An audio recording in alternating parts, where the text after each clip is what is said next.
नमस्कार, मैं स्वतंत्र कुमार और आप सभी का स्वागत करता हूं आपके अपने चैनल शॉर्ट हैंड टीम पर। तो दोस्तों, आज की इस वीडियो में दैनिक जागरण के संपादकीय से 455 शब्दों के डिक्टेशन को हम लोग लेने वाले हैं। इसे हम 3 अलग अलग स्पीड में लेंगे। पहली बार में 70 की स्पीड में, दूसरी बार में 80 की स्पीड में, तो तीसरी और आखिरी बार में इसी डिक्टेशन को हम लोग 90 की स्पीड में लेने वाले हैं।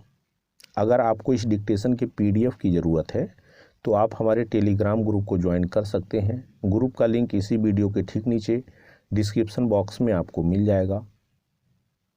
तो 70 की स्पीड में आपका डिक्टेशन स्टार्ट होगा 5 सेकेंड के बाद। तब तक के लिए आप रेडी रहें।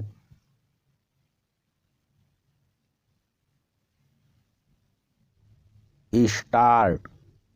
अदानी मामले को लेकर विरोध जारी रखने का कांग्रेस का निश्चय यही बताता है कि वह मोदी सरकार को घेरने के लिए इस विषय को अपने लिए सर्वथा उपयुक्त मान रही है। यही कारण है कि संसद में इस मामले को तूल देने के बाद वह संसद के बाहर भी उस पर जोर देने की रणनीति पर चल रही है। इस रणनीति का आधार यह आरोप है कि अदानी समूह ने सरकार की सहमति से कोई घपला घोटाला किया है। इस आरोप को तूल देने का तब कोई औचित्य समझ आता जब नियामक एजेंसियां इस ओर संकेत करती। फिलहाल ऐसा कुछ नहीं है और कांग्रेस इससे अनभिज्ञ नहीं हो सकती कि सुप्रीम कोर्ट इस मामले की सुनवाई कर रहा है और केंद्र सरकार उसके इस सुझाव पर सहमत भी है कि शेयर बाजार के निगरानी तंत्र को मजबूत करने के लिए कोई विशेषज्ञ समिति गठित की जानी चाहिए। सरकार इस समिति के लिए विशेषज्ञों के नाम सुप्रीम कोर्ट को सौंपने को तैयार है। स्पष्ट है कि कांग्रेस और अन्य विपक्षी दलों की ओर से यह संदेश देने का कोई मतलब नहीं कि सरकार इस मामले में जांच से बच रही है। विपक्ष इसकी भी अनदेखी नहीं कर सकता कि एक ओर जहां केंद्रीय गृह मंत्री अमित शाह ने यह स्पष्ट किया है कि इस मामले में भाजपा के पास छिपाने को कुछ नहीं है, वहीं दूसरी ओर नियामक संस्था सेबी भी अदानी के साथ निवेशकों के संबंधों की जांच कर रहा है और जल्द ही वित्त मंत्री को अपनी रपट सौंपने वाला है। पैरा। कांग्रेस और अन्य विपक्षी दल अदानी मामले की अपनी तरह से व्याख्या करने और सरकार पर आरोप लगाने के लिए स्वतंत्र हैं, लेकिन उन्हें इस पर ध्यान देना चाहिए कि एक समय उन्होंने राफेल विमान सौदे में कथित घोटाले को अपना हथियार बनाया था और यह किसी से छिपा नहीं कि इसमें उन्हें मुंह की खानी पड़ी थी। इसी तरह का हश्र पेगासस मामले में भी हुआ था। यह कहा जा सकता है कि कृषि कानूनों के मामले में विपक्ष ने सरकार को अपने कदम पीछे खींचने के लिए विवश किया था, लेकिन इसे उसकी जीत नहीं माना जा सकता, क्योंकि इन कानूनों की वापसी से कुल मिलाकर किसान ही घाटे में रहे। इससे भी खराब बात यह हुई कि कृषि सुधार के दरवाजे बंद हो गए। निसंदेह अदानी मामले को लेकर उठे सवालों का जवाब सामने आना चाहिए, लेकिन यदि कांग्रेस यह मान रही है कि संयुक्त संसदीय समिति यानी जेपीसी यह काम अच्छे से कर सकती है, तो यह सही नहीं। इसलिए नहीं क्योंकि ऐसे मामलों की जेपीसी जांच राजनीतिक खींचतान में फंसकर कभी किसी ठोस नतीजे पर नहीं पहुंच सकी। अच्छा हो कि कांग्रेस यह समझे कि अदानी समूह सरीखे मामलों की जांच संबंधित नियामक एजेंसियों को ही करनी चाहिए। स्टॉप। दोस्तों, इसी डिक्टेशन को दूसरी बार में हम लोग 80 की स्पीड में लेंगे और आपका समय स्टार्ट होगा 5 सेकंड के बाद। तब तक के लिए आप रेडी रहें।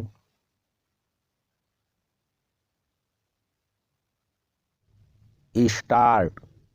अदानी मामले को लेकर विरोध जारी रखने का कांग्रेस का निश्चय यही बताता है कि वह मोदी सरकार को घेरने के लिए इस विषय को अपने लिए सर्वथा उपयुक्त मान रही है।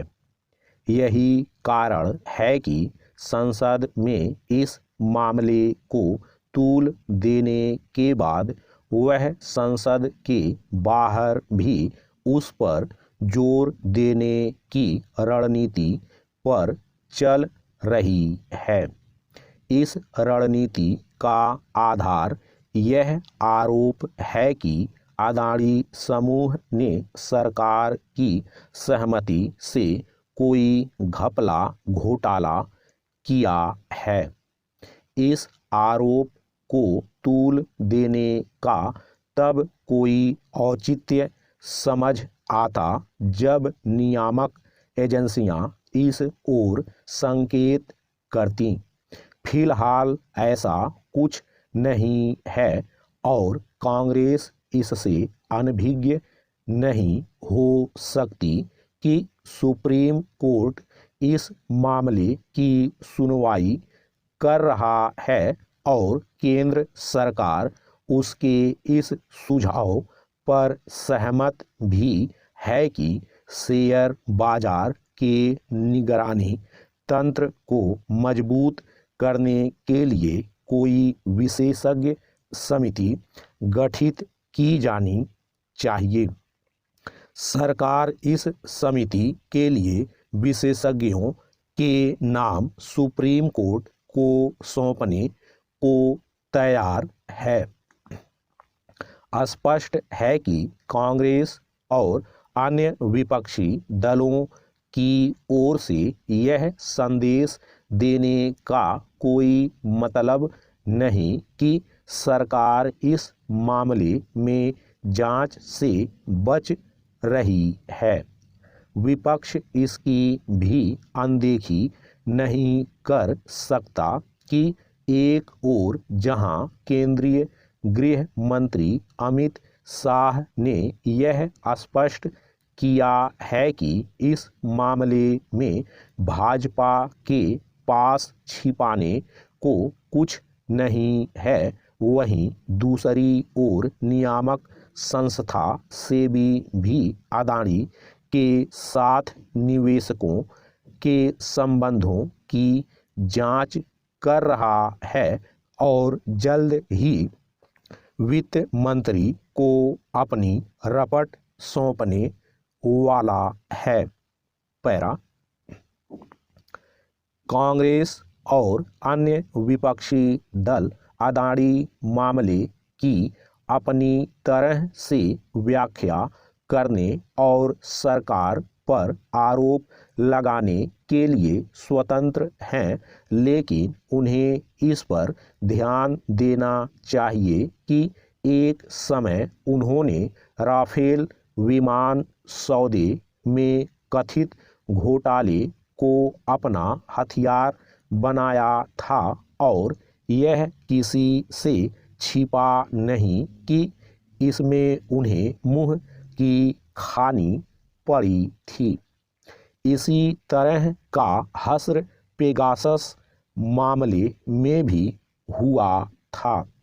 यह कहा जा सकता है कि कृषि कानूनों के मामले में विपक्ष ने सरकार को अपने कदम पीछे खींचने के लिए विवश किया था, लेकिन इसे उसकी जीत नहीं माना जा सकता, क्योंकि इन कानूनों की वापसी से कुल मिलाकर किसान ही घाटे में रहें। इससे भी खराब बात यह हुई कि कृषि सुधार के दरवाजे बंद हो गए। निसंदेह अदानी मामले को लेकर उठे सवालों का जवाब सामने आना चाहिए, लेकिन यदि कांग्रेस यह मान रही है कि संयुक्त संसदीय समिति यानी जेपीसी यह काम अच्छे से कर सकती है, तो यह सही नहीं। इसलिए नहीं क्योंकि ऐसे मामलों की जेपीसी जांच राजनीतिक खींचतान में फंसकर कभी किसी ठोस नतीजे पर नहीं पहुंच सकी। अच्छा हो कि कांग्रेस यह समझे कि अदानी समूह सरीखे मामलों की जांच संबंधित नियामक एजेंसियों को ही करनी चाहिए। स्टॉप। दोस्तों, इसी डिक्टेशन को तीसरी और आखिरी बार में हम लोग 90 की स्पीड में लेंगे और आपका समय स्टार्ट होगा 5 सेकंड के बाद। तब तक के लिए आप रेडी रहें।